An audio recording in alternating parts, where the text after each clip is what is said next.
What the duck is up, everyone? Thank you for joining us for another episode of Duck Takes. I'm Blake, as always, with my co-host Garrett.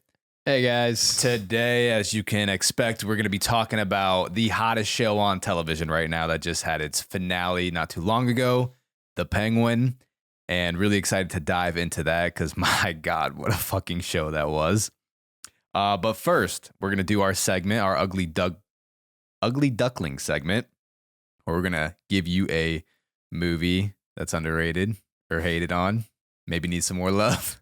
Do you want me to go first this time? Yeah, go first. Okay, I'll go first this time. All right, you ready? Well, maybe I'll encompass them all.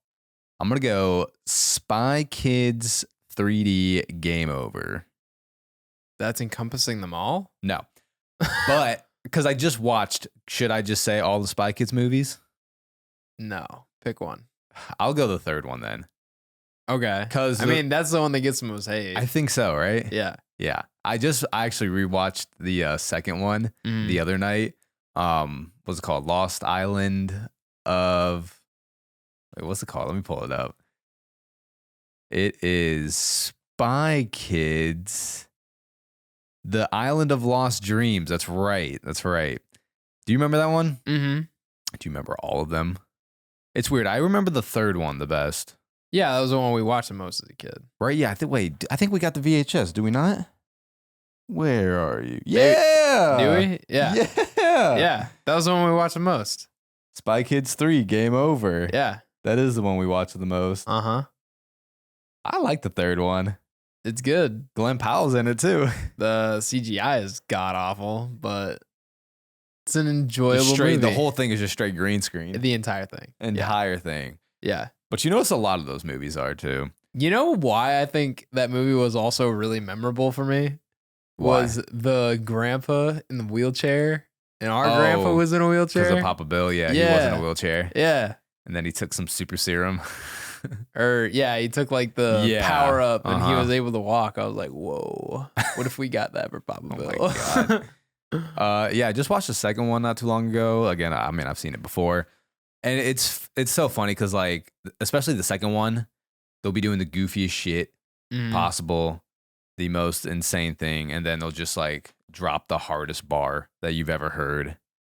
Are you referring to the one scene that everybody... Obviously. Yeah. But no, there are a few in there that do really go hard. Yeah. And it's not just... I know that scene is talked about the most, but there was a few scenes in the second one where I was watching, I was like, that line goes pretty hard too. Like, not just the, do you think God stays in heaven too? Because he too is afraid of what he created. Yeah. It's like, well, that's a very deep thought for a kid. Yeah, it is. There's so many big actors in those movies too. Yeah, there are. Every time. Strangely. Third one is just like an ensemble cast. With Sylvester Stallone, George Clooney, Antonio Banderas, obviously. Who else, bro? What? Our time is over. The future now belongs to our youth. Not if we control their minds. The fucking media. Dude, that shit killed me. That's such a truthful line, though.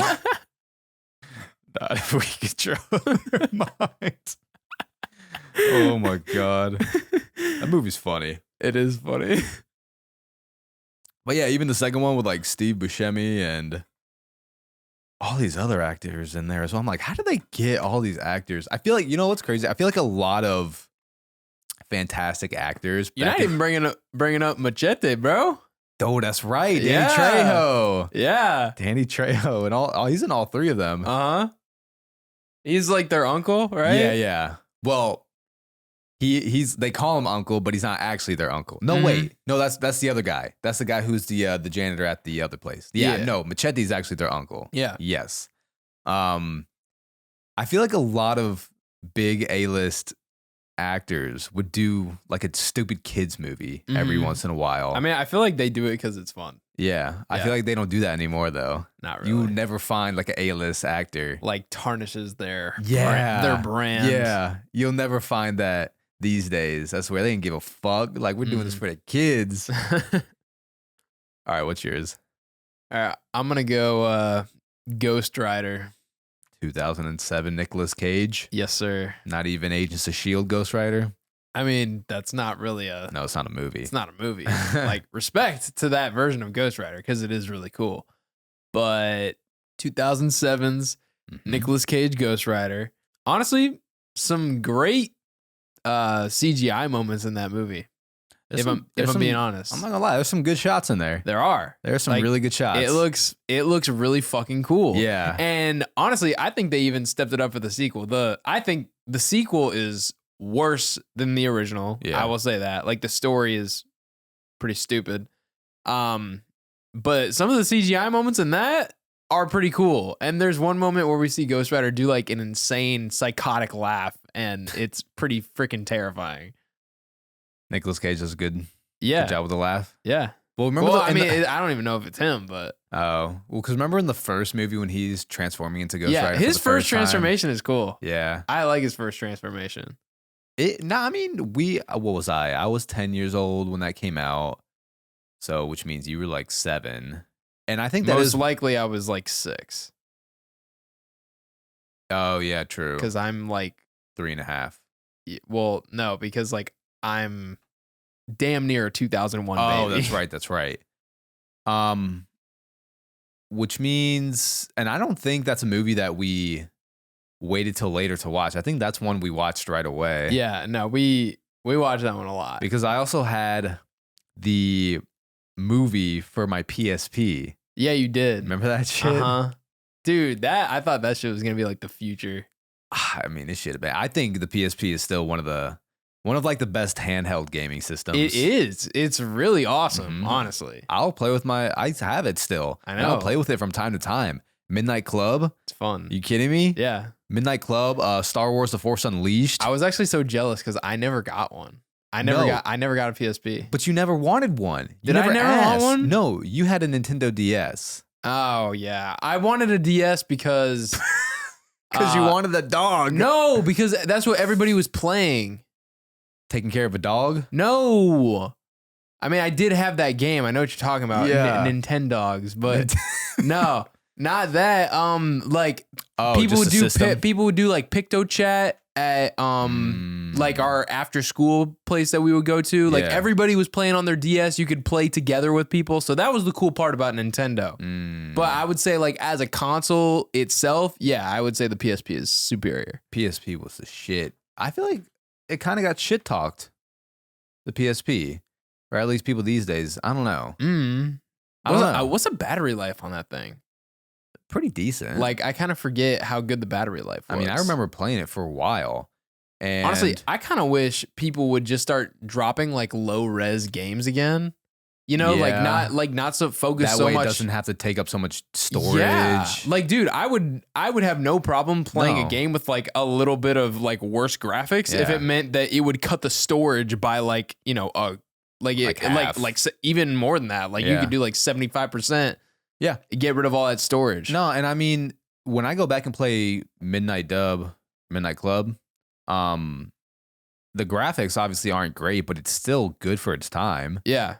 Star Wars Force Unleashed, the graphics I thought were really good for their time. I was playing that on Xbox 360. No, Xbox One. Oh, okay. It was a 360 game, yes. But I have it on my Xbox One. And I was playing that. I was like, I have no problem with this. This is fun. Yeah, this is no, it's fantastic. There was just something so simple about older games.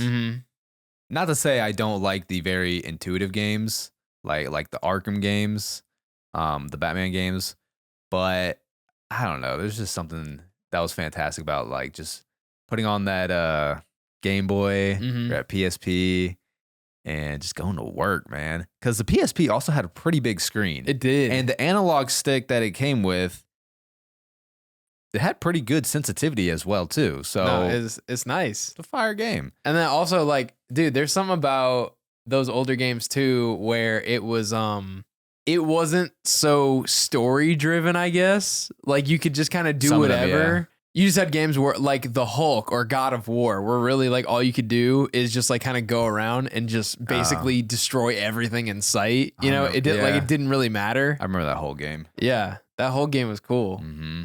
But yeah, back to Ghost Rider. Back to Ghost Rider. The Contract of San Venganza. It's a very important contract in history. It is. Also, getting to see a Ghost Rider horse, that was dope. That I was don't know, dope. bro. You got Sam Elliott. I don't know. I feel like you have a lot of cool aspects in that movie. And yeah, maybe it's not like pieced together the best, but it's still enjoyable to watch. You got some cool CGI moments. You got your classic love story. You know, I don't think the people were just ready for Ghost Rider yet. I don't think so. You know? Yeah. Superhero movies weren't in yet. Spider-Man movies were out, so they kind of were. Oh, shit. Yeah, you're right. Yeah, 2007. All right, never mind. Yeah. But I don't know. They were definitely still figuring everything out, like figuring out the formula, especially for Marvel, because that came out the same year that Spider-Man 3 did. They both came out in 2007. Do you think they were going to try and have a connection between that and like the Fantastic Four universe? I feel like they have like the same kind of vibe. Well, yeah, because wasn't that the Fox Marvel universe? I think so, yeah. Yeah, with like Ghost Rider, Fantastic Four. Uh-huh. Yeah. No, that was the Fox Marvel universe. Mm-hmm. But clearly they never got to a point where they could connect nothing anything. ever got connected. Yeah. I mean, even the first Fantastic Four movie, I think, is still pretty enjoyable. Underrated. Yeah, that could be one too. Yeah. First Fantastic Four. Great casting for that movie. The casting was so Yeah, good. casting was really good. Whoever casted Chris Evans as Johnny Storm deserves like every fucking promotion. Well, even I can never remember his name, but Mr. Fantastic as well. Yeah. He looked just like him. Mm-hmm. Which Ghost Rider do you like better, Nicolas Cage or Agents of S.H.I.E.L.D.? Yeah, from Agents of S.H.I.E.L.D. Like, I feel like this shouldn't even be a question, but you're hesitating. It shouldn't be a question? I mean, I feel like it, right? Well, I don't know. Like, I feel like there's a lot of praise for the Agents of S.H.I.E.L.D. Ghost Rider, and then everyone just shits on Nicolas Cage's. I mean, I wouldn't shit on Nicolas Cage's, but yeah, I think the Ghost Rider is executed a lot better in Agents of S.H.I.E.L.D. Yeah. Yeah. But as far as and plus, Ghost there's Rider, some badass fucking moments in that too. In Agents of S.H.I.E.L.D. Yeah.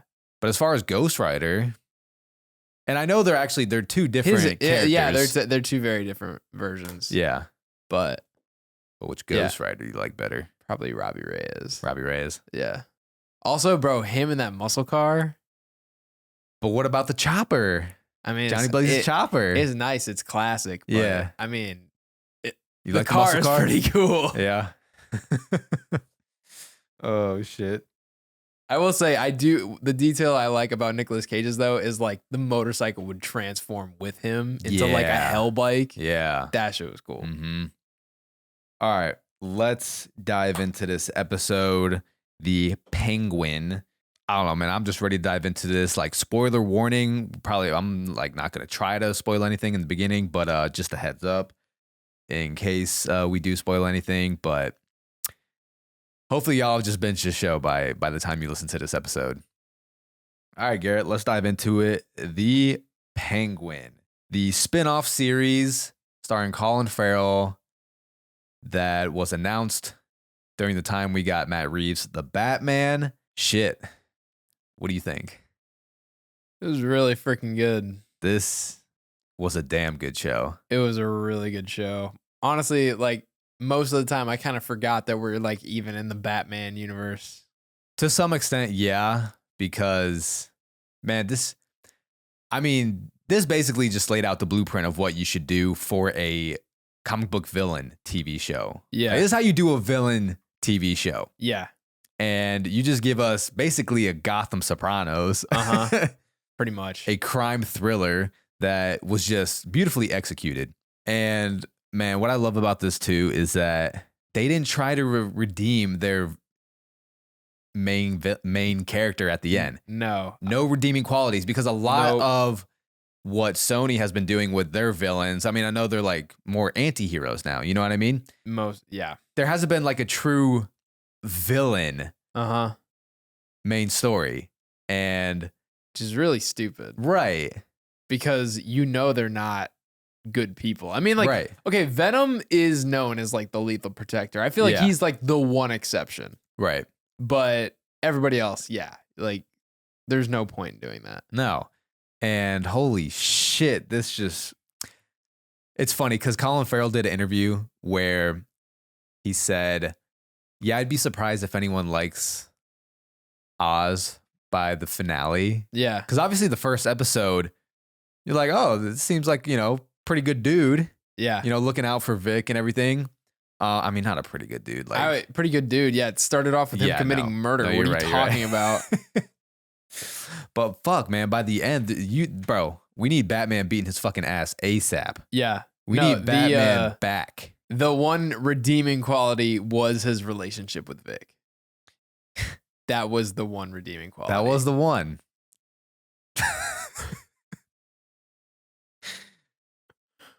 Bro, they did such a good job with this show. Oh, it makes me so mad. Also, bro, like he was just weird too. Yeah. This whole like mother relationship freaked me the fuck out. I did not like it at all. I mean, you could tell. Yeah. Even like when they were showing little kid him, like he was. Oh my God, I know. Too much of a mama's boy. I did not like it. Like I've never wanted to jump from when I saw the finale. I never wanted to jump on the screen so bad to be able to like bully this dude, call him a little mama's boy bitch, and just to beat his fucking ass, bro. Yeah, no, he deserves no happiness. No. And what a progression. Like they just did such a good job at fleshing out this character and to like building up that progression to the finale. And I just never thought we would get like a character story like this for Penguin. I know, but it was necessary. Yeah. It was necessary. Like this is what I'm talking about. Like this is how you create a good villain is like give them the screen time they deserve. Like when you create villains that are complex characters and you allow people to connect with them, that's when you get a great villain to go against your main protagonist. So, and I feel like DC has a lot of complex villains like that. They do. Like I feel like no DC villain really has like a simple background story. No. Yeah, and I don't know, it's just one of the best like villain origins that we've seen.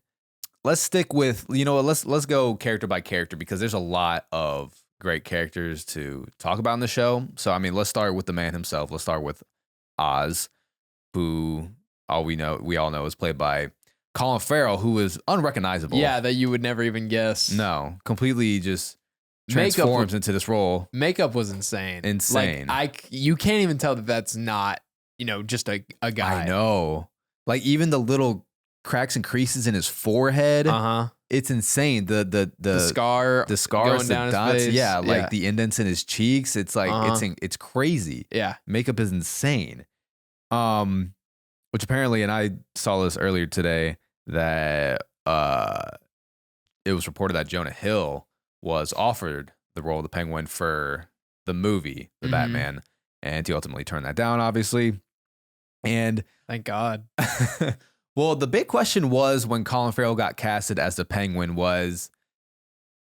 is this, like moving forward in Hollywood with casting someone like Colin Farrell or as good looking as Colin Farrell as the Penguin, or should we be casting someone who looks more like this character who wouldn't typically get a role like this, Or do we cast just the best person for the job? That's what I'm saying. Like, honestly, it pisses me off when people get so mad about like, using makeup to alter someone's appearance like this. It's like, we're trying to get the best result possible for this character. And if that involves casting someone who, has this character down and can put on the performance that we want, and we like this version, but it requires us to put makeup on the guy to make him look the part as well, I don't see a problem with that. Well, what I think is also good and can be a benefit from that is you're giving makeup artist jobs. You're letting them, showcase their skills, and for them to be awarded and acknowledged for their skills come award show season. And I know people get mad about this because they're like, you're taking away jobs from people, who could have fit that role and done just as good a job. But I'm like, we don't know that they could do just as good a job. Yeah. And also by picking people that you think are going to look the part just based on their physical appearance, you're already narrowing down your pool of people to cast by a lot. And that's going to possibly reduce your chances of finding someone that you think is going to portray this character accurately. Yeah. Yeah. And, you know, I'm sure me, just like a lot of people, were skeptical when they first heard about Colin Farrell being cast as a Penguin. And especially with the direction that they were going with in this Gotham, it's like this Irish dude. Right. He's Irish, right? I think so. Yeah. I think so. Yeah. This Irish dude who's being casted for this very heavy New Jersey, New York, Gotham Penguin character with a thick accent, thick accent. New Jersey. Yeah. Yeah. But he did a great job with his accent in the show as well. Yeah.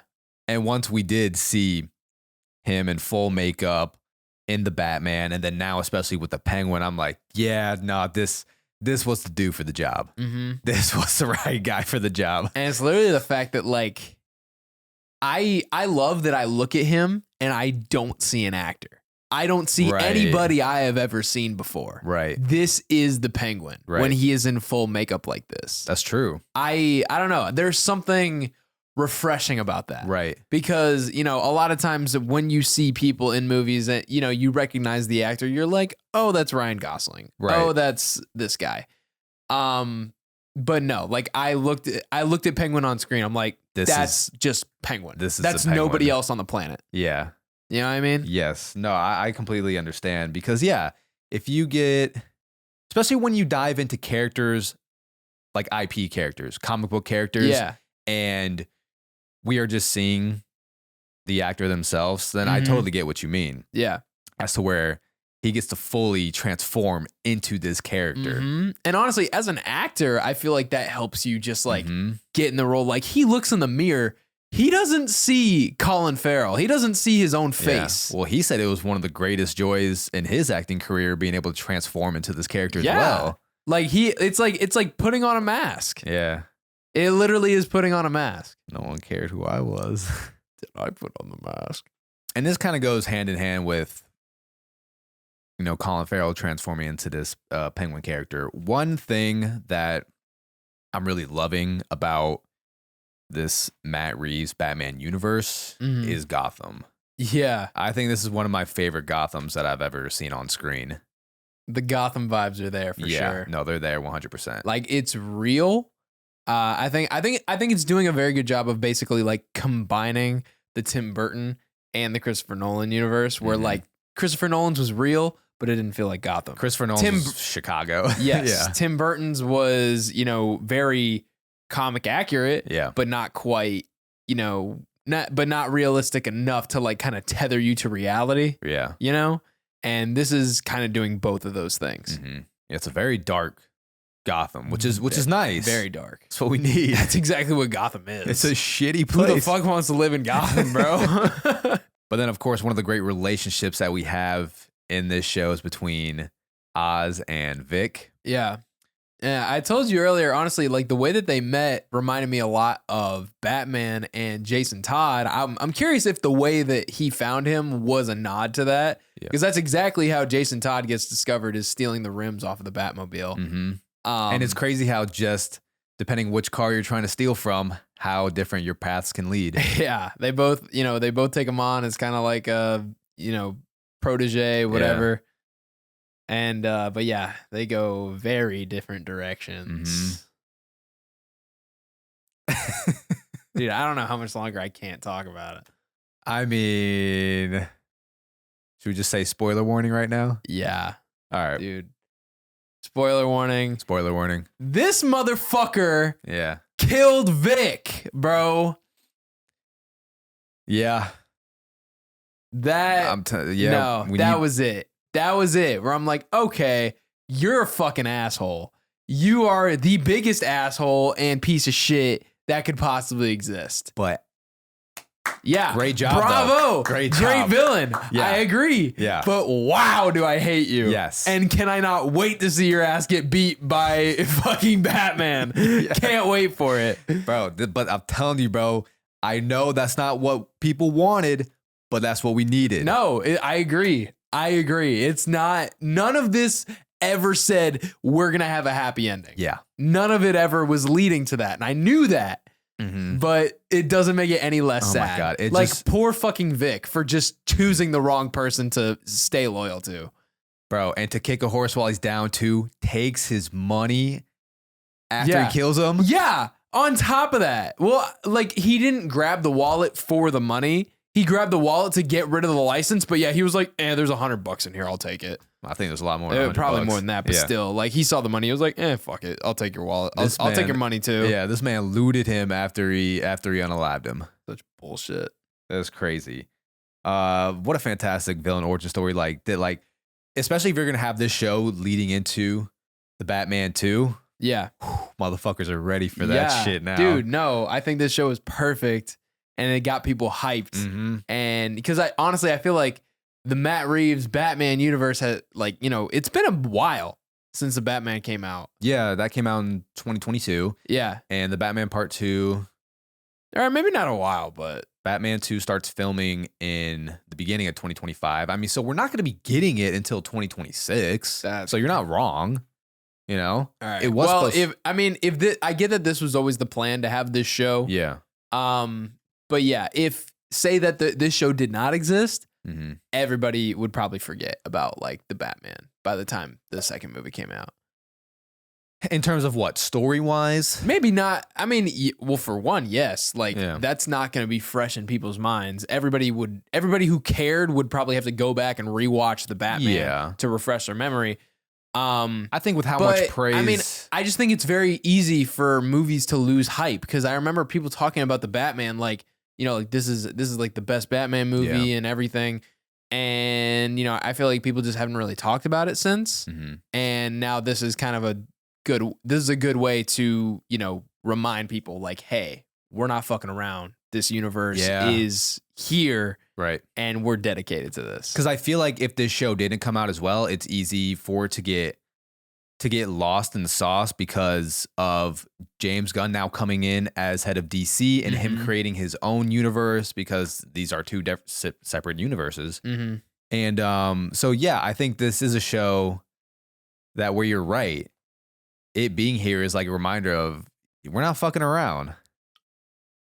Yeah, like don't put us on the back burner. Yeah. Like we're still here. Yeah, just because we got James Gunn's Superman coming out. Yeah. Batman's going nowhere. Yeah. But now I'm really curious to see how James Gunn brings Batman into his universe after after this is doing so well. It is. So well between the Batman and the Penguin now.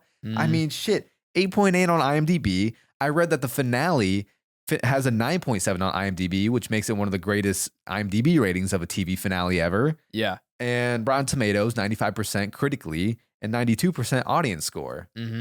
Damn. Dude, I'm not going to lie. I feel like I was possibly even more hyped at the end of episode 6. I loved the end of episode 6. When he gathered all the gang leaders together and he was like, you know, rallying them to go up against the Carmines and the Falcones. Yeah. That part had me hyped. Yeah. But yeah, shit. Like this was even another step further. He said, fuck all your leaders. He was talking to everybody below them and got them to turn on him. Yeah. That's crazy. Here's what I absolutely loved about the Penguin is that, especially comparing it to other comic book shows, is that this felt like true TV. Yeah. True TV. You know, it didn't follow the 6-episode format that Disney Plus does, even though they're trying to break that recently. But each episode had me just wanting more. Yeah. Wanting to instantly go to the next episode. This was one of the easiest binges I've had in a while. So easy. I'm not really a binging guy. I binged this shit in 3 days. Yeah. And I don't normally do that. Yeah. It just felt like true TV. You know, for instance, like for example, at least for me, I watched 3 episodes of Agatha all along and I just fell off. Now, I'm not saying it's not good because I was liking it. I really was enjoying it. Yeah. And I heard the finale was also really good. But it like there's just something about the end of each episode did not leave you wanting more. Right. It was like its own individual thing. Yeah. And you watched it and you're like, I enjoyed that. That's interesting. Yeah. That's why I watched I'm not craving more. That's why I watched The Penguin. I'm like, next episode Yeah. ASAP. I need to see what the fuck happens. Yeah. Yeah. It just felt like true TV. Yeah. And I mean, that just goes with it being produced by HBO as well.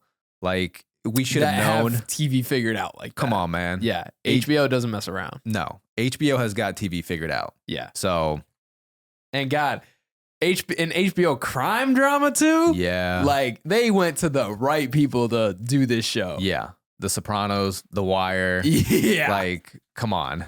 And just like drama in general, like writing wise, you got, a studio that produced Game of Thrones as well. Mm-hmm. We should have known it was going to be this good. Mm-hmm. But, these days, everyone can be a little skeptical when it comes to a comic book TV show. Yeah. Especially spinoffs. People are always suspicious about spinoffs. Yeah. Yeah, for sure. I'm just thinking about the little things that they did with the Penguin as well that hinted at characteristics for him. When I was telling you about how he gets on the subway Mm-hmm. and there's a handicap seat there, but he decides an empty one. Yeah. And Oz decides not to sit in it because he doesn't want to show weakness, which is another reason why that finale ended the way it did, because he just didn't want to have any weakness going his way up to the top. I mean, I think that had to do more with his mother and how his mother had just been exploited to get to him. I think that's him learning from that more so. And yeah, I don't think he's ever wanted weakness. Yeah. He's never wanted that. That's always been like a fear of his. Right. And his mother was always like kind of the exception to that. Mhm. And then he realized, Vic has also become another exception of weakness Yeah. that he had. Mm-hmm. And he was like, well, my mother's out, so you got to go too. Because I do think he did grow to care for Victor. He didn't. That's why he killed him. I know. Because he No. knew he did. I know. I agree. I honestly, though, like, I don't know if I've ever seen like a more despicable human being, like on every level. Mhm. Just a liar, traitor, Manipulator, like just narcissist. yes, like just everything. Like you could check all the boxes, and Penguin fills it. All of them. I seriously, he has become one of the most despicable characters I've seen on TV. Yeah. No, I was pretty disgusted Like, good. Bravo. by the kind of person he is. Bravo. That's how you do it, man. Haven't even got to another fantastic one of the best parts we of the haven't shows even as well. gotten to freaking Sophia Falcone. Oh my bro. God, Sophia Falcone, played by Cristin Milioti. Dude, Cristin Milioti. Cristin Milioti. We just talked about this. Played by Cristin Milioti. Jesus Christ. Yeah. She might have the most valid villain origin story of all time. Yeah. Was told by her father, I want you to take over the family. Yeah. And the slightest instance of possible betrayal that her father sees from her. And he's like, you know what? We're going to throw you in a loony bin, frame you for murder of like multiple women. That's crazy. Absolutely crazy. And she was in there for 10 years, bro. Yeah. 10 years. Not just, let's not forget, this is Arkham. Yeah. Not your average, just like going to prison, Yeah. you do your time and you get out. No, fucking Arkham, where you are tortured on a daily basis, surrounded by psychotics, and the place turns you insane. It really does. And they absolutely knew that throwing her in there, that's what was going to happen. Yeah. Like, we all knew that. As soon as you're like, oh yeah, she's going to Arkham, I'm like, ah, she's cooked. Bro, and before I forget though, speaking of this, even more reason to fucking hate Penguin. Instead of killing her and letting her finally have her peace at the end of the show, nope, I'm reporting you're going back to Arkham. Well, that was one way for him to keep moving up as well. Yeah. So, you know what I mean? He could have killed her though and still blamed her for everything.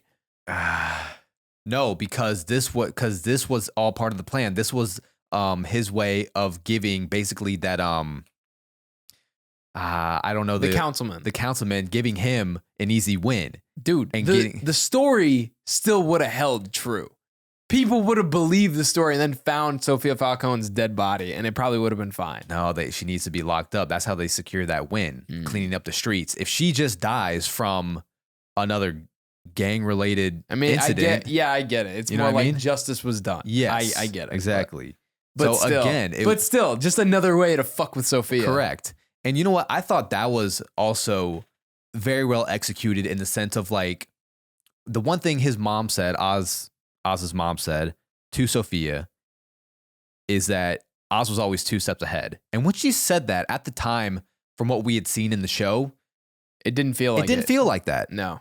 You know, he was always the underdog. He was always trying to squeeze his way out of a problem. He was always trying to talk his way out of something. So it didn't feel like he was 2 steps ahead. Yeah. Then come the final 2 episodes, and this motherfucker was 2 steps ahead. Yeah.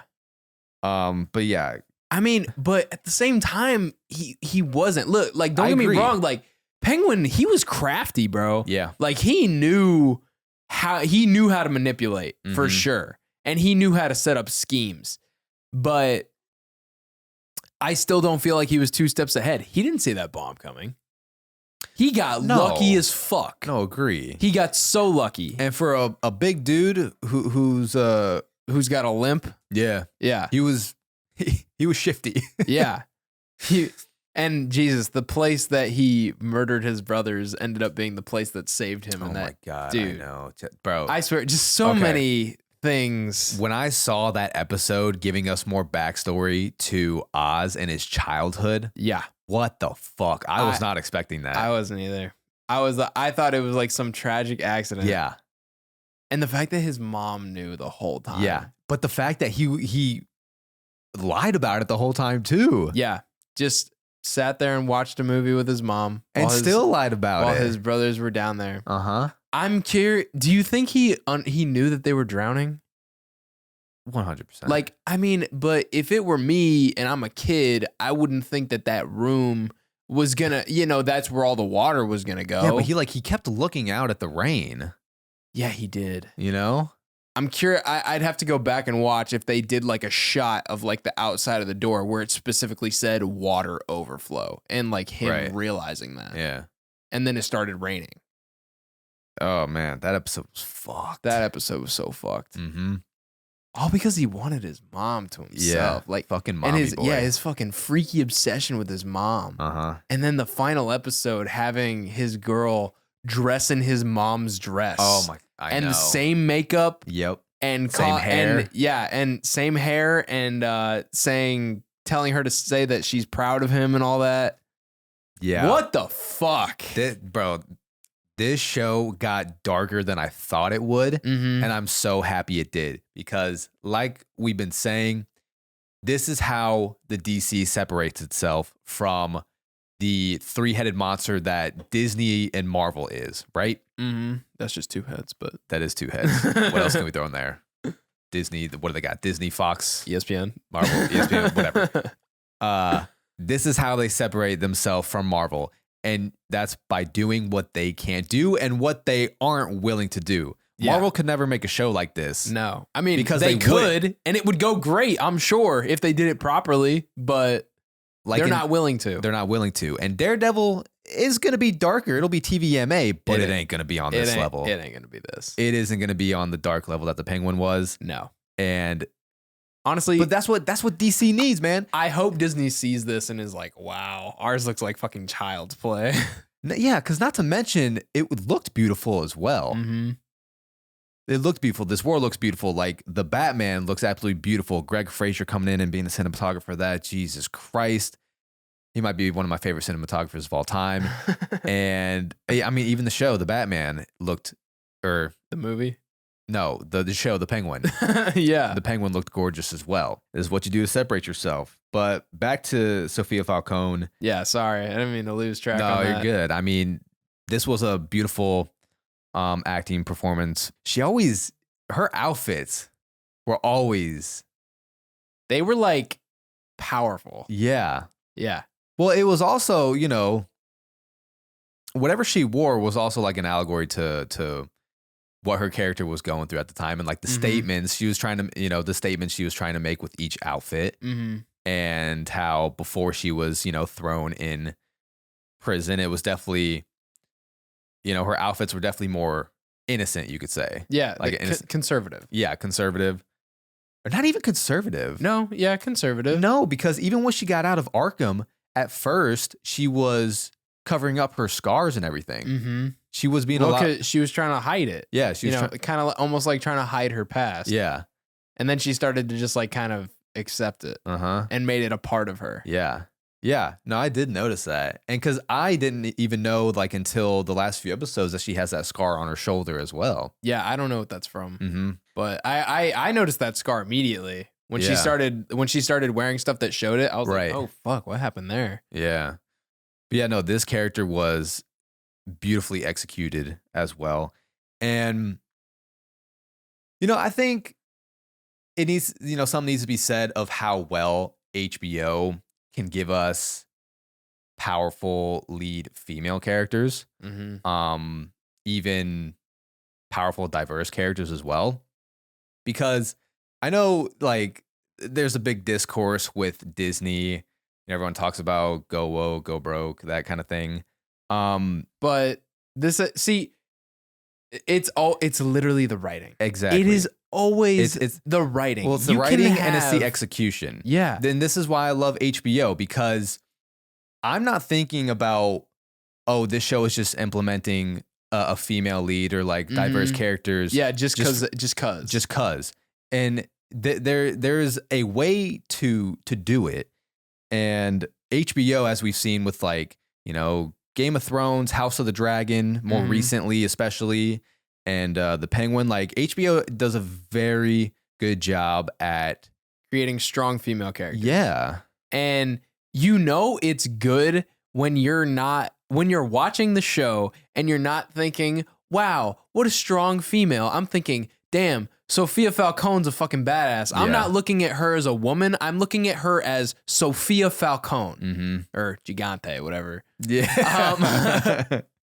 But yeah, like I shouldn't be thinking about that. If I am thinking about that, then you're not doing it properly. Right. It's not coming organically. Yeah. And you understand her reasons for doing everything that she does. 100%. We also got a popular name, Clancy Brown, in here as Salvatore Maroni. What a career that guy's had. Dude, he's in everything. He is in everything. He really is. Whether it's voice acting or just regular acting. Bro, he loves superhero stuff. He loves superhero stuff. He was also in The Flash, the TV show. Oh, was he? He's also in The Boys. Or no, Gen V. Yeah, Gen V. Gen V. I mean, the Boys universe, but true. Yeah. Invincible. Yeah. He's not he's Damien Darkblood. Yeah. Yeah. Yeah, I feel like he's just got that voice for superhero shit, for comic book shit. Well, it's just an intimidating voice. Yeah. Cuz isn't he also the those twin brothers, those twin monsters in The Invincible as well? Like, doesn't he play multiple people? I think so. Is he them? I think so. The Mauler twins? Yeah. No. Oh, no. Mauler twins is Kevin Michael Richardson. Oh, okay. Who also has an extensive voice acting career. Yeah, I bet. I mean, you have a deep voice. You're probably going to get an extensive voice acting career. Yeah, no, he's just Damien Darkblood. Okay. Which, honestly, I hope he returns in season 3. Yeah, he wasn't in season 2, was he? I liked him. I hope he comes back. But yeah, Salvatore Maroni. And his fight at the end in that one episode with Oz fucking killed me. Yeah. No, it was funny. When he just started having a heart attack and died. And Oz is like, what the fuck? Come on. Like he and then he's like just forces him to look him in the eyes. I beat you. Yeah, yeah, because he wanted to finish that off himself like a man. Yeah, he was pissed. He was like, "Are you fucking kidding me? You're having a heart attack in the middle of our fight? How dare you?" That shit was funny. And then he put some bullets in him for good measure. Yeah. Well, I think he did that just to show people, to make it look like he won. Yeah. What do you think of the recast of Carmine Falcone?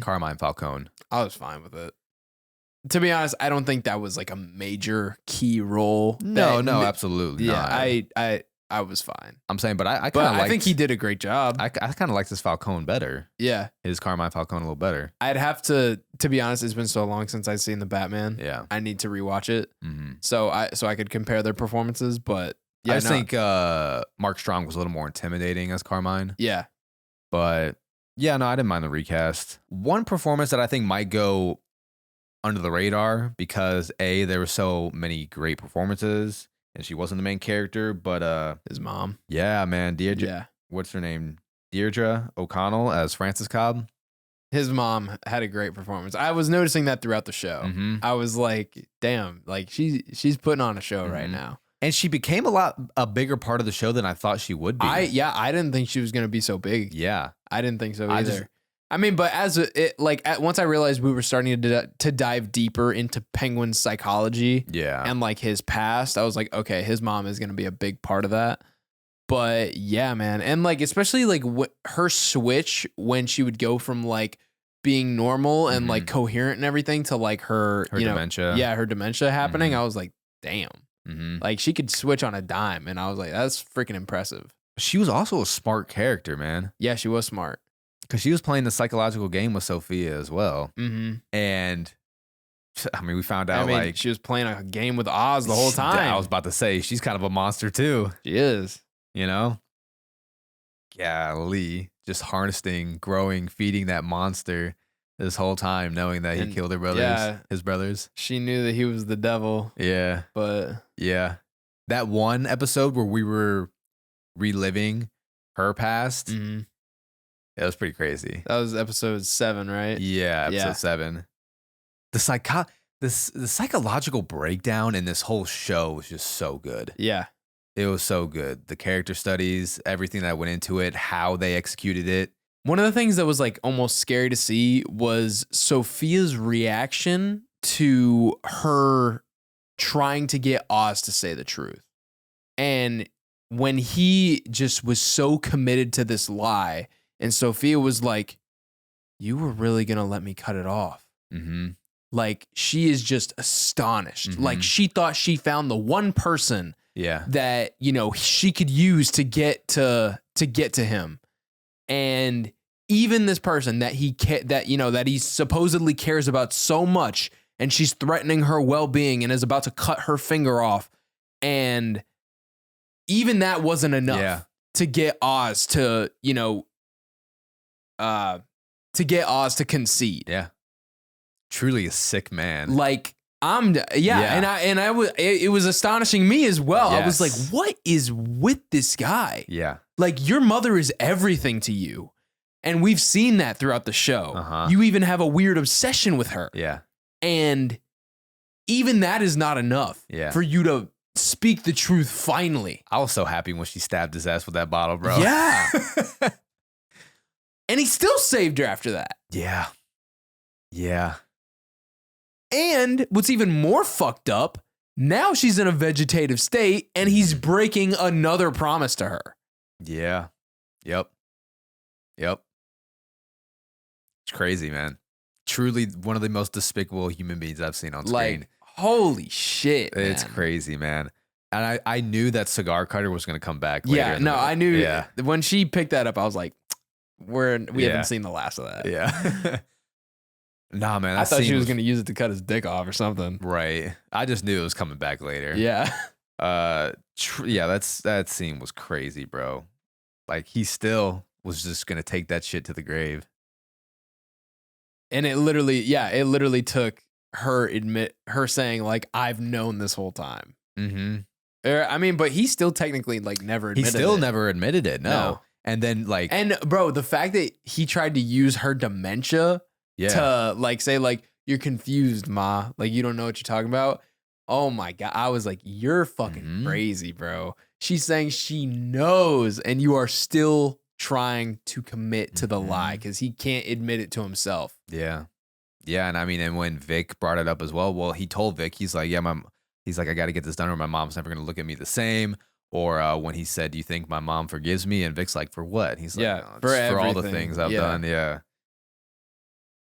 Oh man, it truly was such a good villain origin story, villain portrayal. Once again, music was great as well. Music's been great in this universe. The Batman, the score was composed by Michael Giacchino. Guess who composed this one? Who? His son, Mick Giacchino. Are you serious? Dead serious. That's actually kind of crazy. Yeah. That's pretty cool though. Right? Wish we had a talent like that ran in the family. Right? We suck. What talent? What could you say? I don't know. Nothing. Athleticism? I ain't that athletic. For me. But where did it get me? I'm not saying I'm not athletic, but Yeah. I don't think I'm like a fucking generational talent or anything. No, you're not. Trust me. Neither am I. Yeah, I was like, what are you talking about? Neither are you. You're fucking doing this podcast with me and not playing in the NFL, so shut the fuck up. Oh, shit. Anything else about the Penguin that we want to discuss? Because I feel like we could talk about this thing for 2 hours. I could talk about this show for a long time. It was really good. Really good. One thing I did want to mention is I did love the relationship that we were seeing between Salvatore and Sophia. I thought that relationship could have turned into something really cool had his character not died. Yeah. But, nothing good came out of this show. So, okay, glad you brought that up. A lot of people died in this show. A lot of people. In just one season. Mm-hmm. I was not expecting them to, I'll be safe for TikTok. I was not expecting them to unalive so many people as they did in this show. Yeah. Like, I was expecting it to get dark, but Jesus. Like, no one was safe. Nobody made it out. No one was safe. And again, just when I went back to that point about talking about this felt like true TV, when I watch a TV show, I like when my jaw's on the fucking floor when I'm watching a TV show. And this had my jaw on the floor multiple times. Yeah. Nobody had plot armor. No. Not a single person. Nope. Except Penguin, basically. Well, yeah. But he's the main character. So. Right. Like even Johnny Vito. Yeah. When I'm thinking, okay, she's gonna keep Johnny Vito around. Yeah. He's gonna be the right hand man. Yeah. And he's gonna be loyal out of fear, basically. Speaks out once. So, yeah. Okay. Yeah, that surprised me. Yeah, she did that. And I was like, oh shit. Yeah. Dude, and she did so many impulsive things where I was like, why are you doing that? Because like me, it's like hurting me when she's destroying so many good things. Like, for one, after she did that to Johnny Viti, she's like putting the money on the table with all the blood. Okay, I had that same exact thought. I'm like, I was like, why are you doing that? I'm like, I don't care for giving the money away, but why you gotta put it all in the blood? Yeah, I don't know. Maybe. Okay, I was like, a metaphor that is blood money. It literally is blood money. It literally was blood money. Yeah. And I think that was the point. Yeah. It was, people are taking actual blood money. Yeah. So. No, I mean, everything in the show was done on purpose. So. Yeah. But then, bro, when she was burning the house down at the end, I was like, oh my God. Yeah. I was like, come on. She burned that beautiful house down.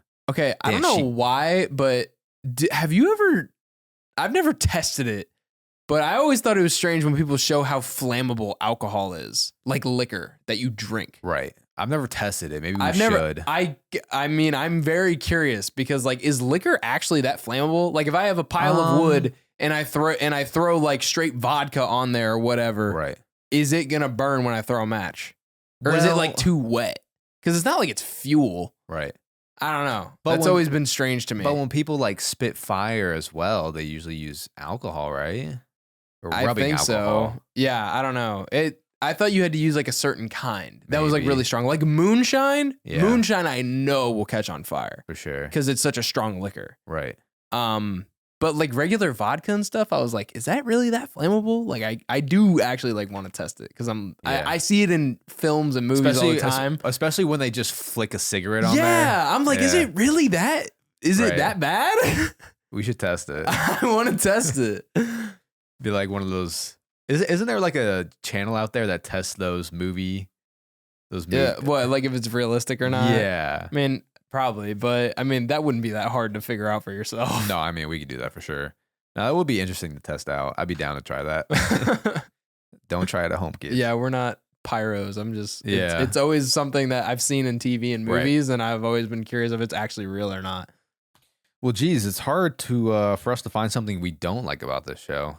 I really don't have any complaints. Mm-mm. Like, I thoroughly enjoyed everything about this show. Yeah, I really did. And that final scene that we get of Sophia back in Arkham, and she receives a letter from Selena Kyle. Her half-sister? Her half apparently? Yeah, because remember in the Batman, Selena talked about how yes. Yeah. See, this is why I need to go rewatch the Batman, because there's a lot of small moments like that where I totally because when I forget. saw that happening on screen, I was like half sister, and then instantly I was like, oh yeah, she did say that she was like a bastard child from Falcone. Yeah. I forgot about that. Yeah. Bro, could you imagine if we get a scene with Sophia Falcone and Selena Kyle together in the Batman 2? Making out. All right.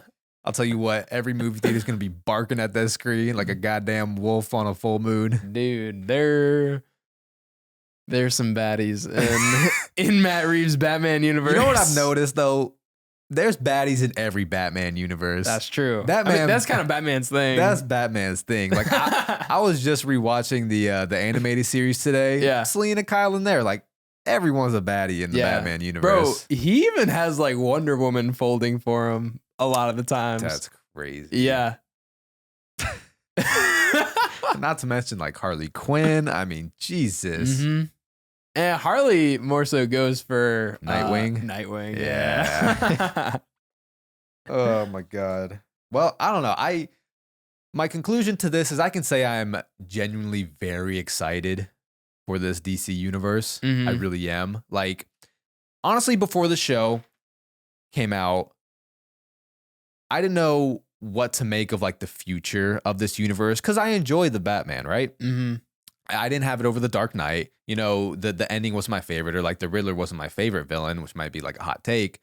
But overall, I was like, the Batman, this movie looks gorgeous. It was shot very well. The acting was fantastic. The music was fantastic. Like there was a lot of great things to come out of the Batman, but I wasn't sure, what kind of direction they were going to go for this universe, because then James Gunn became head of DC and has plans to create his own universe. But then now, after getting the Penguin on top of this, I am very hopeful and very excited for the Matt Reeves Batman universe. Mm-hmm. I think I might be more excited for that than James Gunn's. That's a good question. What DC universe are you more excited now after the Penguin? Yeah. Matt Reeves universe or James Gunn's universe? Probably Matt Reeves. Right now, I would say Matt Reeves, and I know we haven't but seen we haven't anything. really got to see anything from James Gunn yet. We haven't seen anything in James Gunn's, but I mean, a lot of people would say they're looking more forward to Superman than Matt Reeves' universe or the Batman 2. But after the Penguin, man, I'm like, this is a DC universe that I want. Yeah, the dark, twisted one. Yeah. So right now, I'm more excited for Matt Reeves' Batman universe. And before we get into our top 10 live action Batman villains, now that the Penguin is concluded, you get a sense of this universe. Now that you have more of a sense of the Matt Reeves universe for DC, what villain do you want to see in the Batman 2? Decent amount of rumors between Hush, Clayface, Mr. Freeze. Mr. Freeze is I think the most popular one. I like the idea of Mr. Freeze in this universe. Two-Face is another rumor. Mr. Freeze would be interesting because I think the Batman 2 is supposed to take place during wintertime as well. Okay. That'd be a good opportunity. Right. But part of me, with this universe, I still really want to see Professor Pig. Yeah. But I mean, he's more of a psycho. I feel like he's more like a standalone guy, not something that really ties into this whole crime. With what's happening right now with the crime underworld and and the flooding caused by the Riddler. Mm-hmm. Well, you think Mr. Freeze would come in here to? I think. How would that tie in? I think he could. Maybe two. Realistically, probably Two-Face would make the most sense with the crime stuff. With the crime stuff, but I feel like that's kind of more of the same. Yeah, I feel like we need something to switch it up. No, I've to be honest, I think I've seen Two-Face done enough. Yeah, at least for now. Yeah, I'm not saying don't do it again, but we've never had a good Mr. Freeze. No, we've never had Mr. Freeze done properly, you could say. Yeah. Not eyes to meet you. Nah, man, I want Professor Pig. Hush would be good. Yeah. That'd be good. That should be good. I'm very curious to see what direction they go. So let's put you in the hot seat, just like we always enjoy doing, Garrett, on this show. The Penguin, clearly one of the best comic book TV shows that we've ever gotten. Mm-hmm. Let's see if what you think is better. Would you say The Penguin was better than Punisher? Oh, shit. I know you got a soft spot for Punisher. I do. I want to say yes, though. Mm-hmm. I want to say yes. Was The Penguin better than Loki?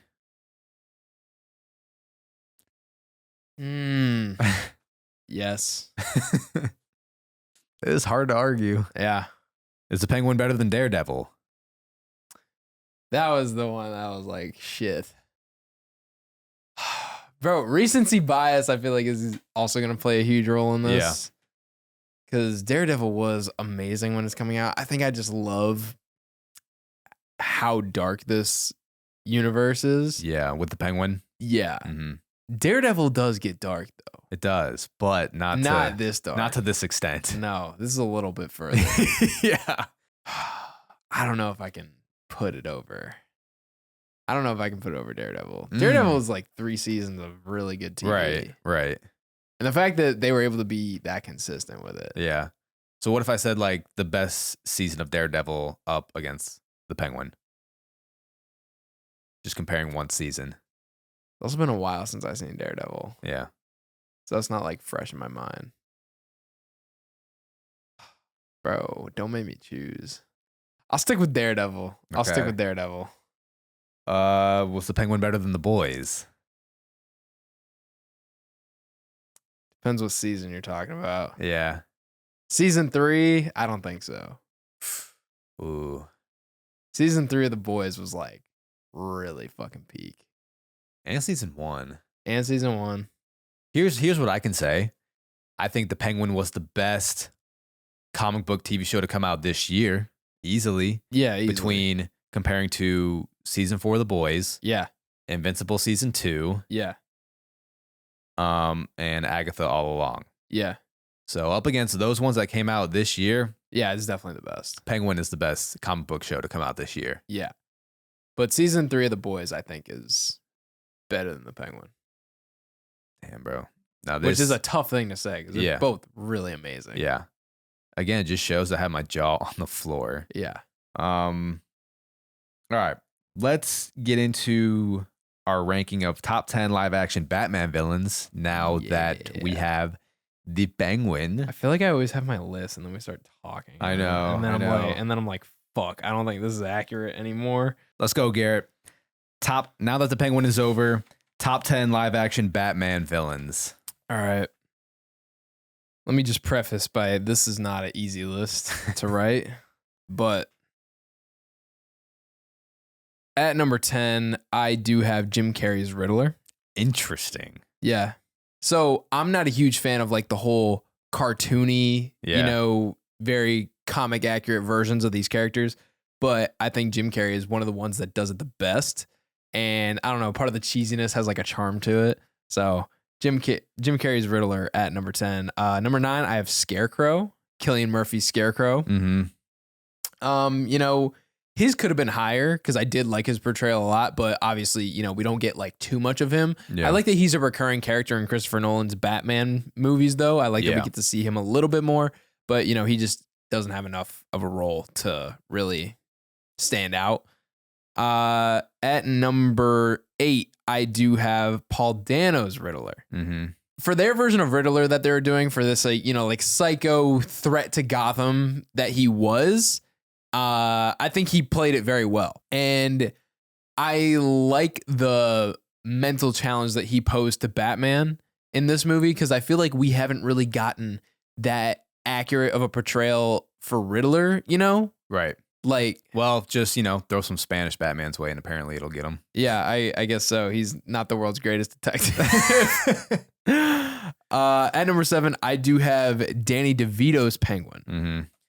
So, bro, I was going back and watching videos of DeVito's Penguin. I was like, damn, I forgot how just menacing he was and disgusting and grotesque. Dude, he was hard to look at. Yeah. And he was scary. Yeah. But he fit that Tim Burton universe very well. Mm-hmm.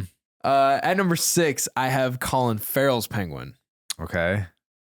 So his I don't have as high simply because we have not been able to get the same kind of rapport that these other villains have with Batman. Yes. And so we're talking about live action Batman villains. He is a villain, do not get me wrong, and he did amazing in this show, but it's the fact that we don't get to see him enough with Robert Pattinson's Batman. And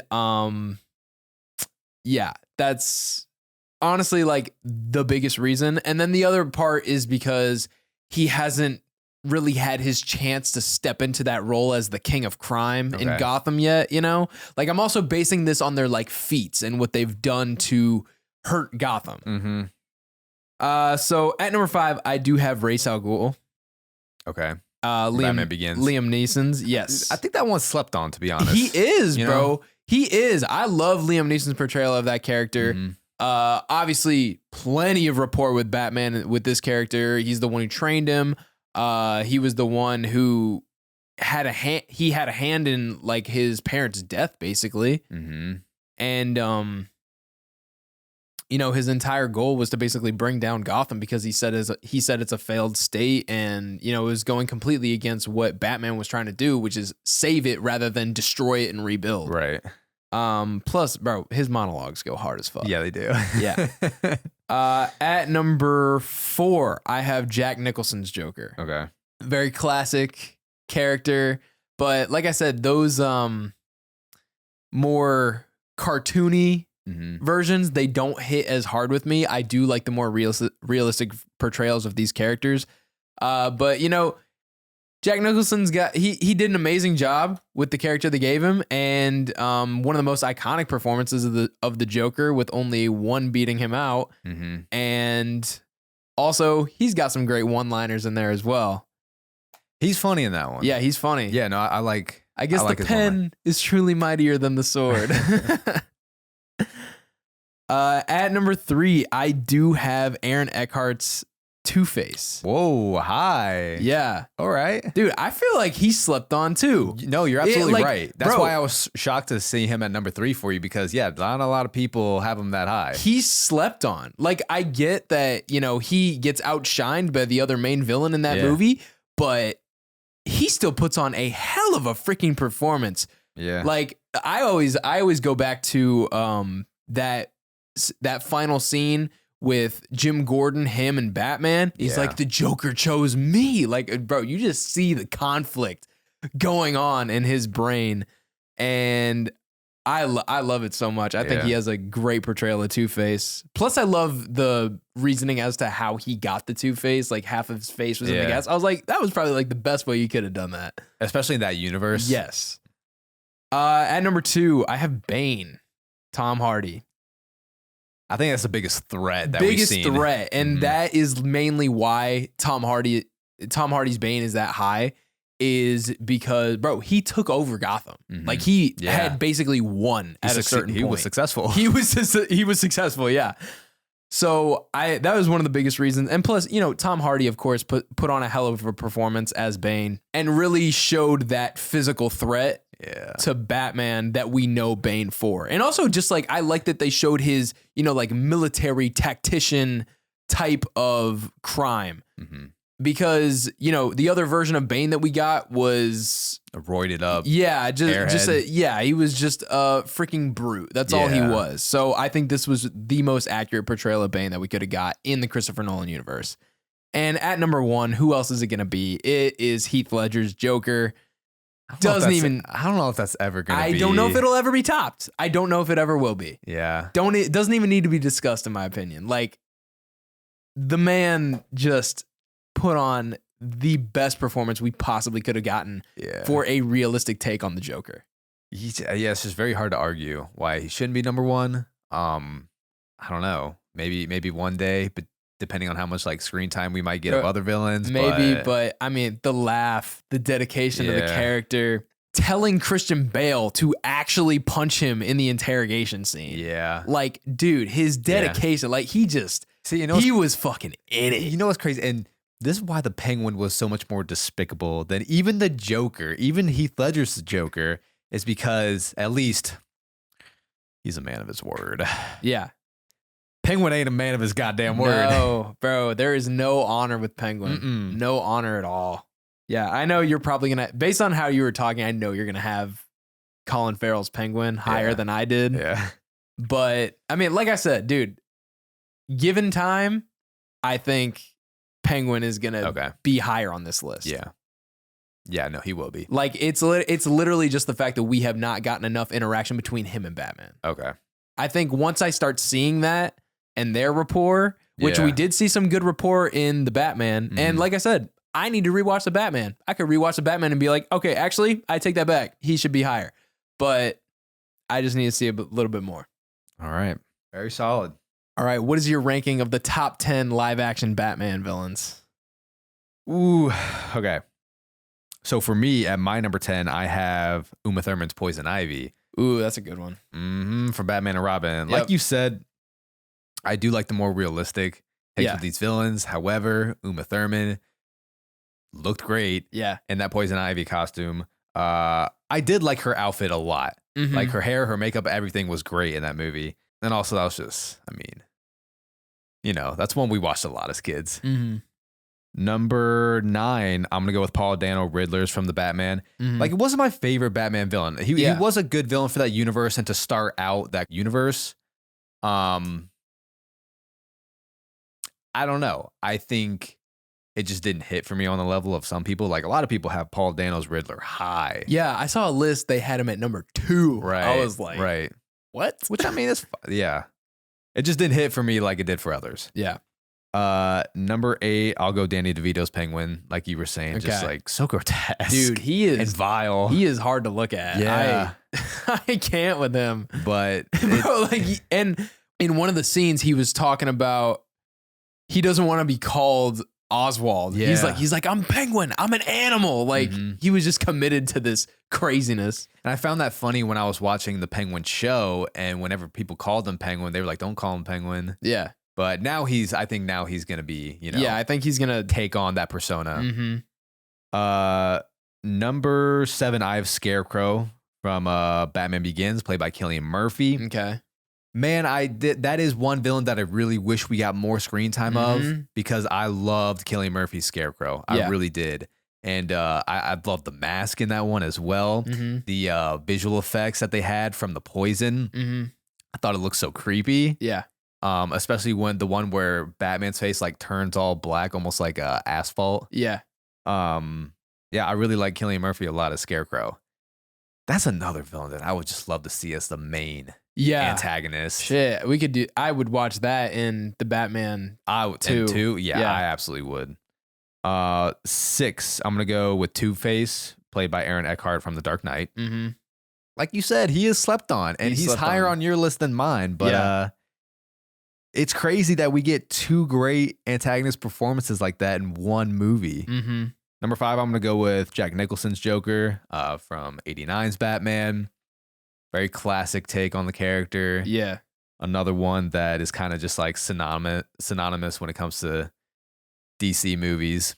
Always one that's talked about. Yeah. Because I feel like a lot of the mannerisms that Jack Nicholson's Joker have kind of laid out a blueprint for Jokers in the future as well. You know, it's hard to, like, Mark Hamill, I think, does a fantastic job laying out the blueprint for like the laugh and the voice and everything. But again, that's voice acting. Like, how can you give us the mannerisms that'll lay out the blueprint for you know, Joker as well? And I thought Jack Nicholson did do a good job at that. Obviously, he's one of the greatest actors of all time. 4, I'm gonna go Ra's al Ghul, Liam Neeson's from Batman Begins. Underrated one, man. Yeah, I'm telling you. People don't give him enough respect. No, they really don't. His monologues went hard. Yeah. And I love, like you said, to do whatever is necessary. I love that Batman's origin story is intertwined with Ra's al Ghul, Ra's al Ghul, however you want to say it. think he called him. Did he call him Roz? It's Roz in Batman Begins. Yeah. Yeah. I think he calls him Roz, but it's like Ra's al Ghul is how you're supposed to say it. And it's also League of Assassins, not League of Shadows. Yeah. But whatever. Honestly, I think League of Shadows kind of sounds cooler. League of Shadows goes hard. It does go hard. Especially because, especially how that comes back with Bane and he's like, oh, you think darkness is your ally? Because, it's all about like clinging to the shadows and using that as a weapon. Mm-hmm. So, yeah, I mean, look at Batman. He uses the shadows as a weapon as well. Yeah. So I think League of Shadows kind of like fits. League of Shadows goes hard. It does go hard. Number 3, I'm going to go with Colin Farrell as the Penguin. Dang. Now, I know we haven't seen as much rapport with Batman himself. But he's gotten a lot of screen time, obviously, with the oh, show. my God. But the screen time and Colin Farrell has just absolutely transformed into this character. The Penguin, a lot of help to like the makeup as well. Yeah. Which just looks fantastic. Mm. Some of the best makeup I've ever seen. Yeah. And yeah, again, not as much rapport with Batman yet, but he has certainly made himself and has shown us that he can be a threat to Gotham. Yeah. And I'm excited to see the future for Colin Farrell's Penguin. Yeah. And just got absolutely no morals, which also makes him scary. What's crazy is the Penguin is probably Colin Farrell's the Penguin is probably the most despicable villain on this list because there is just absolutely no morals, no codes. Mm-hmm. He's not a man of his word. Even the Joker is a man of his word. He at least had that, yeah. Jesus. Number 2, I'm going to go with Bane from Dark Knight Rises, Tom Hardy's Bane. Yeah. The reason why Bane is this high is because he posed the biggest threat, the biggest physical threat, and Bane also posed a mental threat to him as well because he was like, even his line, I wonder what was going to break first, your spirit or your body. Yeah. So he was playing a game on him on both psychologically and physically. Yeah. And yeah, the most successful villain I'd say on this list. Bro, for real. God, stole all of his weapons. Yeah. And used them to like freaking take over Gotham. And had Bruce Wayne in a damn hellhole for months. Yeah. Number 1, it goes without saying. It's Heath Ledger. It's Heath Ledger's the Joker. Yeah. Like, we're saying we don't know if that's ever going to be topped. It probably won't be, honestly. It's just like one of those things where you're like, you just accept that it's going to be the top forever. Yeah. And I have no problem with that. No, I don't either. I don't need anyone to outdo that performance. Right. Because I don't know if you can. Right. Yeah. It's Heath Ledger, baby. All day long. Yeah. All right.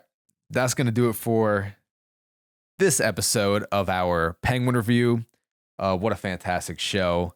If you've made it this far, obviously, as always, thank you for making it this far.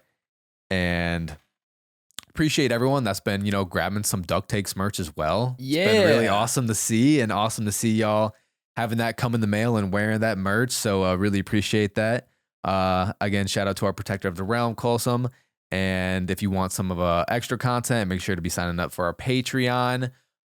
Need to bust out some more Patreon content for sure. But I think we got some good Thanksgiving content coming soon. I want to do a full deep dive of the movie Thanksgiving.